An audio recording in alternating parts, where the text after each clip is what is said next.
अस्सलाम वालेकुम नाज़रीन, मैं मोहम्मद असलम हुसैन सियासत की खबरों में आप सबका इस्तकबाल करता हूँ। मुल्क में एलपीजी सिलेंडर की कीमतों में आज यानी 1 जून को एक बड़ी तब्दीली की गई है। इसमें कमर्शियल एलपीजी सिलेंडर 19 किलोग्राम की कीमत में 135 रुपये फी सिलेंडर की कमी की गई है। साथ ही घरेलू एलपीजी की कीमतों में भी कोई तब्दीली नहीं की गई।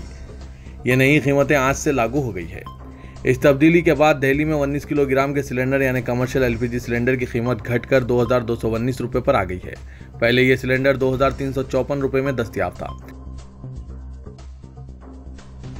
मुल्क के मशहूर गुलकार के यानी कृष्ण कुमार कनानंद का मंगल की शाम अचानक इंतकाल हो गया। वो कोलकाता में लाइव शो कर रहे थे। शो के बाद इनकी तबीयत अचानक खराब हो गई और वो गिर गए। इन्हें फौरी तौर पर अस्पताल ले जाया गया, जहां इन्हें मुर्दा करार दिया गया। डॉक्टर्स ने इसे दिल का दौरा पड़ने से मौत का मामला करार दिया है। ताहम मौत की असल वजह पोस्टमार्टम रिपोर्ट आने के बाद की जाएगी। आज यानी 4 जुम्मे को इनका पोस्टमार्टम कोलकाता में किया जाएगा। दूसरी जानिब पुलिस ने इस मामले में गैर मामूली मौत का मामला दर्ज कर लिया है। पुलिस राय के हवाले से खबर के मुताबिक के चेहरे और सर पर जख्मों के निशानात हैं।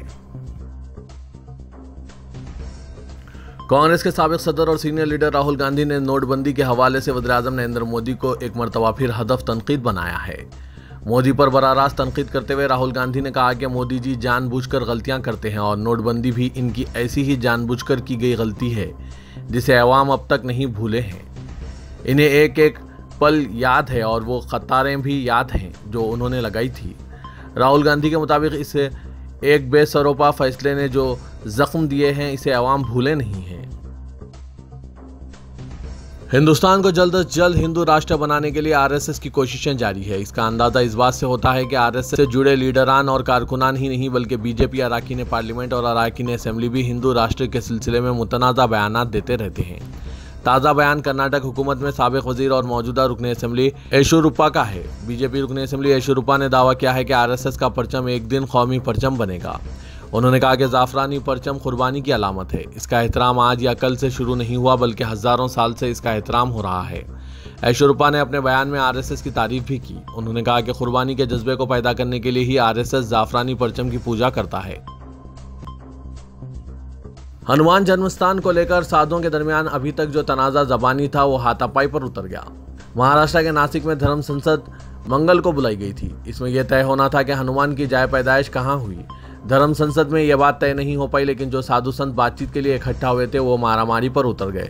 नासिक के कालाराम मंदिर के महंत सुधीर दास और कर्नाटक के कशिकंधा के महंत गोविंद आनंद सरस्वती के बीच झड़प हो गई। हालात यहां तक पहुंच गए कि महंत सुधीर दास ने गोविंद आनंद सरस्वती को मारने के लिए एक मीडिया रिपोर्टर का माइक छीन लिया, जिससे हालात और कशीदा हो गए। इसके बाद धर्म संसद बिना किसी नतीजे के खत्म कर दी गई। धर्म संसद में नासिक, कर्नाटक और शोलापुर के तकरीबन 20 से 25 साधु संत शामिल हुए थे। वाज़ है कि यह धर्म संसद तकरीबन 3 घंटे चली, लेकिन इसमें कोई हल नहीं निकल सका। मस्जिद के नीचे मंदिर तलाश करने की वबा अब मगरबी बंगाल तक पहुंच गई है। मगरबी बंगाल के मालदा की तारीखी आदीना मस्जिद का दौरा करके बीजेपी लीडरों ने दावा किया कि यहां आदीनाथ मंदिर है। मालदा जिले के पांडवा में वाक़ तारीखी आदीना मस्जिद को लेकर बीजेपी ने एक नया तनाज़ा शुरू करते हुए दावा किया है कि यह मस्जिद मंदिर को मुनहदिम करके तामीर की गई थी। ज़राए ने बताया कि बीजेपी लीडर रोतेंद्र बोस, मुकामी मेंबर असेंबली देव बर्मन और कुछ दीगर बीजेपी लीडरों ने मस्जिद का दौरा किया। इसके बाद रोतेंद्र बाद सोशल मीडिया पर कुछ तस्वीर पोस्ट करके यह दावा किया कि मस्जिद की तामीर में लगे पत्थर के नक्श व निगार से वाज़ेह हो रहा है कि यह मस्जिद आदित्यनाथ मंदिर को मुनहदिम करके तामीर किया गया है। आदीना मस्जिद मगरबी बंगाल की सबसे बड़ी मस्जिद है जो मालदा जिले के गुजल थाने के पांडवों में वाक़ है। बीजेपी ने 10 जून को होने वाले राज्यसभा इंतखाबात के लिए 22 उम्मीदवारों के नामों का ऐलान कर दिया है, जिनमें एक भी मुस्लिम उम्मीदवार नहीं है। बीजेपी ने इससे कबल 3 मुस्लिम उम्मीदवारों मुख्तार अब्बास नकवी, एमजे अकबर और सैयद जफरुल इस्लाम को राज्यसभा में भेजा था, लेकिन इन तीनों की मुद्दतकार खत्म हो रही है क्योंकि बीजेपी ने इनमें से किसी को भी राज्यसभा के लिए दोबारा नामजद नहीं किया है। लिहाजा बीजेपी की तरफ से अब राज्यसभा में एक भी मुस्लिम उम्मीदवार नहीं होगा। वाज़ है कि मुख्तार अब्बास नकवी की राज्यसभा की मुद्दतकार 7 जुलाई को खत्म हो रही है। अगर 6 महीने के अंदर वो पार्लियामेंट के रुकन नहीं बने तो इन्हें ओहदा विजारत से भी इस्तीफा देना पड़ेगा। ऐसे में मुमकिन है कि बीजेपी इनके लिए कोई रास्ता निकाले। ताहम ये बातें गश्त कर रही है कि मुख्तार अब्बास नकवी को रामपुर लोकसभा सीट से ज़मीनी इंतखाबात में उम्मीदवार बनाया जाएगा। जेएनयू के साबिक तालिब इल्म और तलबा लीडर उमर खालिद की दरख्वास्त जमानत पर समाअत के दौरान दिल्ली हाईकोर्ट ने पुलिस के बनाए गए केस और कहानी पर सख्त तबसरा किया और इसे कई मशवरे भी दिए। उमर खालिद के जरिए महाराष्ट्र के अमरावती में की गई तकरीर को अदालत ने ज़बान के लिहाज सख्त और जारहाना तो करार दिया, लेकिन कहा कि पुलिस इसे दहशतगर्दी पर उकसाने वाली तकरीर नहीं कह सकती। अदालत ने साथ ही कहा कि गलत ज़बान इस्तेमाल करने या सख्त लहजा इख्तियार करने को दहशतगर्दाना अमल नहीं ठहराया जा सकता। याद रहे कि उमर खालिद को फरवरी 2020 में दिल्ली में फसाद भड़काने की साजिश के इल्जाम में UAPA कानून जैसे सख्त कानून के तहत गिरफ्तार किया गया था। इसके बाद से वो अपनी जमानत के लिए कई अर्जियां दाखिल कर चुके हैं, लेकिन इन्हें अब तक जमानत नहीं मिली है। आनात रसूल के खिलाफ महाराष्ट्र के मुमरा में NCP की जानिब से जबरदस्त एहतजाज किया गया और BJP की कौमी तर्जुमान नुपुर शर्मा की तस्वीर पर चप्पल बरसाए गए। दारुल फलाह मस्जिद के करीब किए गए इस एहतजाज में मुजाहिरीन ने नुपुर शर्मा के खिलाफ नारे लगाते हुए इन्हें फौरन गिरफ्तार करने और मजहबी शख्सियत की तौहीन करने वालों के खिलाफ सख्त कानून बनाने का मुतालबा किया। एहतजाज में बड़ी तादाद में लोगों की शिरकत के सबब सड़क कुछ देर के लिए बंद हो गई थी। पुलिस ने कई मुजाहिरीन को अपनी तहवील में ले लिया और पुलिस स्टेशन ले गए। ये एहतजाज रियासती वजीर हाउसिंग डॉक्टर जितेंद्र औहार और NCP थाने शहर के सदर आनंद प्रांचे की रहनुमाई में मेमरा यूथ सदर और साबिक अपोजिशन लीडर अशरफ शानू पठान की क़यादत में किया गया।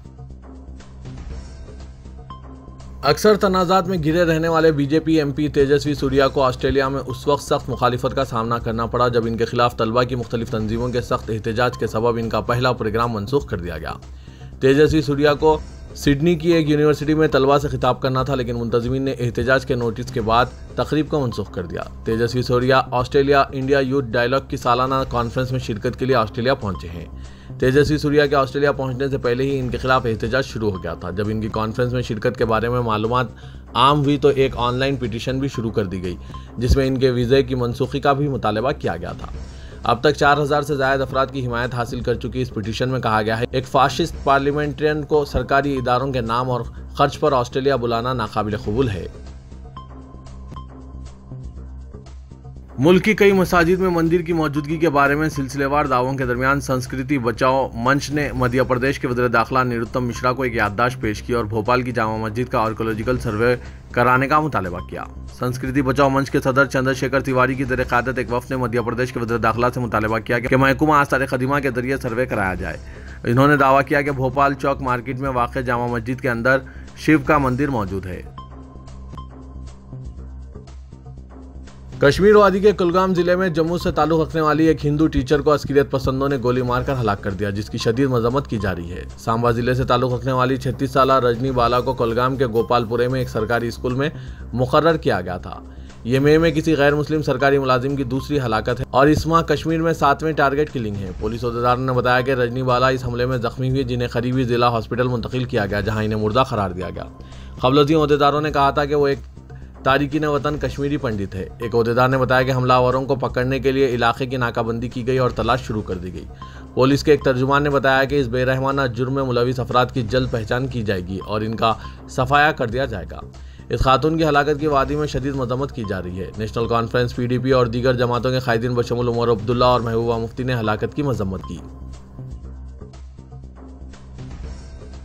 रियासत उत्तर प्रदेश के इंतखाबात में शर्मनाक शिकस्त के बाद अब मजलिस इत्तेहादुल मुस्लिमीन रियासत राजस्थान में इंतखाबात लड़ने जा रही है। जी हाँ, सदर कुल हिंद मजलिस इत्तेहादुल मुस्लिमीन और रुकने पार्लियामेंट हैदराबाद असदुद्दीन अवैसी ने ऐलान किया है कि इनकी पार्टी दिसंबर 2023 में होने वाले राजस्थान असेंबली इंतखाबात में अपनी पूरी ताकत से लड़ेगी, जिस तरह उन्होंने उत्तर प्रदेश में पूरी ताकत से लड़ा था। उन्होंने कहा कि रियासत में हुक्मरान कांग्रेस के साथ किसी इत्तेहाद के इम्कान नहीं है। असदुद्दीन अवैसी ने कहा कि मजलिस रियासत में एक कोर कमेटी तश्कील देगी जो तमाम सतहों पर तंजीम को तैयार करने के लिए काम किया जाएगा। वज़ीर-ए-आज़म नरेंद्र मोदी ने कहा कि पिछले 8 सालों के दौरान मुल्क के एतमाद में इजाफा हुआ है और हुकूमत की स्कीमों के फायदे बगैर किसी बदउनवानी के 100% गरीबों तक पहुंच रहे हैं। अपनी हुकूमत के 8 साल मुकम्मिल होने के मौके पर शिमला में मुनक़िदा गरीब कल्याण सम्मेलन से खिताब करते हुए मोदी ने कहा कि 2014 से पहले हिंदुस्तान बदउनवानी, स्कैम्स, अक़रबा परवरी और नौकरशाही के लिए दुनिया में जाना जाता था, लेकिन अब वक्त बदल गया है और ये मुल्क बदउनवानी से लड़ने, गरीबों के तईं हसास होने और मुल्क की सरहदों को महफूज रखने के लिए जाना जाता है। जराइम के खिलाफ सख्त इक़दामात और बदउनवानी को बर्दाश्त न करने पर अब हिंदुस्तान का दुनिया में चर्चा हो रहा है। सऊदी वज़ीर ख़ारजा शहज़ादा फैसल बिन फरहान ने अमेरिकी वज़ीर ख़ारजा एंटनी ब्लिंकन से टेलीफोन पर रब्ता किया है। सरकारी खबरसां एजेंसी एसपीए के मुताबिक रब्ते के दौरान दोनों वज़राए ख़ारजा ने सऊदी अरब और अमेरिका के दरमियान स्ट्रैटेजिक ताल्लुकात के पहलुओं का जायज़ा लिया। दोनों मुल्कों के मज़ीद इस्तेहकाम और खुशहाली के हुसूल के लिए दो तरफ़ा ताल्लुकात के फ़रोग़ के तरीक़ों पर भी तबादला ख्याल किया गया। फ़रीक़ीन ने अहम बैनुल-अक़वामी और इलाक़ाई मसाइल और इनके हल के लिए की जाने वाली कोशिशों पर भी बातचीत की। अलावा सऊदी वज़ीर ख़ारजा शहज़ादा फैसल बिन फरहान से यूनानी हममनसब ने टेलीफोन पर रब्ता किया है। अमेरिका में फायरिंग के बढ़ते वाक़यात के पेश नज़र कनाडा के वज़ीर-ए-आज़म जस्टिन ट्रूडो ने मुल्क में हैंडगन की मिल्कियत पर पाबंदी लगा दी है। वज़ीर-ए-आज़म जस्टिन ट्रूडो ने हैंडगन रखने पर पाबंदी के लिए कानून मुतारिफ कराने का ऐलान किया है। उन्होंने कहा कि असलाह के इस्तेमाल और पुरतशद्दुद वाक़यात में इजाफा हो रहा है। इस पेचीदा मसले का हल यही है, हथियार जितने कम होंगे हर शख्स इतना ही महफूज होगा। मरकजी हुकूमत ने तेलंगाना हुकूमत को हुसूल कर्ज की मंजूरी देने से इनकार कर दिया है, जिसका रियासत के मुआशी निज़ाम पर असर पड़ रहा है और मुआशी बहरान के खदशात पैदा हो गए हैं। मरकजी और रियासती हुकूमतों के दरमियान मकतूबात का सिलसिला जारी है, मगर अभी तक मसले की यकसुई नहीं हो पाई है, जिससे जून में सरकारी मुलाजमीन को तनख्वाहों की अदायगी के अलावा दूसरे उमूर की अंजामदही के लिए महकमा फाइनेंस तशवीश में मुब्तला हो गई थी। जून में तमाम अदायगियों के लिए 20,000 करोड़ रुपए की ज़रूरत है। इसका इंतजाम करना रियासती हुकूमत के लिए बहुत बड़ा चैलेंज हो गया है। हुकूमत तेलंगाना ने हज कमेटी के लिए 2 करोड़ रुपए का बजट जारी किया है। मालियाती साल 2022-23 के तहत 2 करोड़ की इजराई से मुतालिक अहकाम सेक्रेटरी महकमा फाइनेंस डॉक्टर टी.के. श्रीदेवी ने आज जारी किए। अहकाम में बताया गया है कि बजट में हज कमेटी के लिए 2 करोड़ रुपए मुख्तस किए गए थे और ये मुकम्मल रकम जारी की जा रही है। वाज़ेह के हज 2022 के इंतजामात और ख़ास तौर पर हज कैंप के इनेकाद के सिलसिले में हज कमेटी के पास बजट नहीं था। हुकूमत से नुमाइंदगी के बाद वज़ीर फाइनेंस हरीश राव की मसाई से मुकम्मल बजट की रकम 2 करोड़ रुपए की इजराई अमल में आई है। हज कमेटी को आज़मीन हज के इंतजामात में सहूलत रहेगी। चीफ सेक्रेटरी सोमेश कुमार ने आज आला ओहदेदारों के साथ 2 जून को बाग़-ए-आमा में मुनक़िद होने वाली यौम तासीस तेलंगाना तक़ारीब के इंतजामात का जायज़ा लिया। उन्होंने ड्रेस रिहर्सल का भी मुआयना किया। चीफ मिनिस्टर के चंद्रशेखर राव सुबह 9 बजे यौम तासीस तेलंगाना के ज़िमन में कौमी परचम लहराएंगे। वो गन पार्क पर शहीदान तेलंगाना की यादगार पर गुलहाए अक़ीदत पेश करते हुए शहीदों को खिराज पेश करेंगे। वज़ीर अक़लियती बहबूद के ईश्वर ने दरगाह हज़रत जहांगीर पीरान रहमतुल्लाह अलैह के तोसी और तरक्याती कामों में हायल रुकावटों को फौरी असर के साथ ख़त्म करते हुए जंगी खुतूत पर कामों को अंजाम देने की ओहदेदारों को हिदायत दी है। वज़ीर अक़लियती बहबूद ने आज दरगाह हज़रत जहांगीर पीरान रहमतुल्लाह अलैह के तोसी कामों और क्रिश्चियन भवन के तामीरी कामों में हायल रुकावटों को दूर करने से मुतालिक महकमा अक़लियती बहबूद के ओहदेदारों के साथ एक जायज़ा इजलास मुनक़िद किया। इस मौके पर वज़ीर मौसूफ ने ओहदेदारों को हिदायत दी कि वो दरगाह के कामों को जल्द से जल्द मुकम्मल करने के इक़दाम करें। उन्होंने ईसाइयों के लिए शहर के अतराफ हुकूमत की जानिब से मख्तस अराज़ी को तरक्की देते हुए इसे ईसाइयों के कब्रिस्तान में तब्दील करने की भी हिदायत दी। रियासती चीफ सेक्रेटरी सोमेश कुमार ने सितंबर 2022 में मुनक़िद शुदनी गणेश जुलूस के इंतजामात का आला ओहदेदारों के साथ BR के भवन में मुनक़िदा इजलास में जायज़ा लिया। उन्होंने ओहदेदारों को हिदायत दी कि वो अवाम में मिट्टी के गणेश मूर्तियों के इस्तेमाल की हिम्मत अफजाई करें। चीफ सेक्रेटरी ने कहा कि चूँकि हाई कोर्ट ने प्लास्टर ऑफ पेरिस यानी POP रंगों और आलूदगी वाले केमिकल्स के इस्तेमाल पर वाज़ेह इम्तनाअत कर दिया है, इसलिए अवाम और मूर्तियाँ तैयार करने वालों को भी इस सिलसिले में हसास किया जाना चाहिए। रच्छाकुंडा पुलिस कमिश्नर महेश भगवत और इनकी टीम की जानिब से तरबियत दिए गए सिविल सर्विसेज के ख्वाहिशमंदों ने एक मरतबा फिर 2021 के सिविल सर्विसेज के नतायज में बेहतर मुजाहरा किया है। भगवत और इनकी टीम ने 100 उम्मीदवारों का शख्सी तौर पर इंटरव्यू लिया। टॉप 100 रैंक हासिल करने वालों में 16 उम्मीदवार बशमूल 13वें रैंक के उम्मीदवार P. मधुलकर को रच्छाकुंडा कमिश्नर पुलिस ने तरबियत दी थी। इनका ताल्लुक महाराष्ट्र से है। इसी तरह भगवत और इनकी टीम ने 101 625 के रैंक के हामिल 83 उम्मीदवारों की ट्रेनिंग का काम किया था। उम्मीदवार जो मुंतखब करार दिए गए हैं। पुराने शहर हैदराबाद में मेट्रो रेल प्रोजेक्ट पर अमलावरी में तेजी आ रही है। पुराने शहर में मेट्रो रेल प्रोजेक्ट पर अमलावरी में हायल रुकावटों, जायदादों की निशानदेही, बरकी पोल्स, बरकी केबल वायर्स हटाने, नेस, पीने के पानी और गंदे पानी के पाइपलाइंस की निशानदेही के अमल को शुरू किए जाने की खबर है। यहाँ इस बात का तस्करा जरूरी है कि कई वजूहात की वजह से MGBS फलकनुमा लाइन 5.5 किलोमीटर जिसकी तामीर पहले मरहले में की जानी थी, आज तक भी रुकी हुई है। हैदराबाद मेट्रो रेल प्रोजेक्ट की जानिब से लगाए गए ताज़ा तरीन तखमीने के मुताबिक मौजूदा तौर पर इस प्रोजेक्ट के लिए 1500 करोड़ रुपए के दरकार हैं। 2 जून को रियासत तेलंगाना की यौम तासीस मनाई जा रही है। पूरे तेलंगाना में जोश व खरोश देखा जा रहा है। रियासत के दारुल हुकूमत शहर हैदराबाद में भी तारीखी यादगारों को रंग बिरंगी लाइटों से सजाया जा रहा है। आज रियासत तेलंगाना की यौम तासीस के पेश नजर तारीखी चार मीनार को भी गुलाबी रोशनियों से सजा दिया गया है।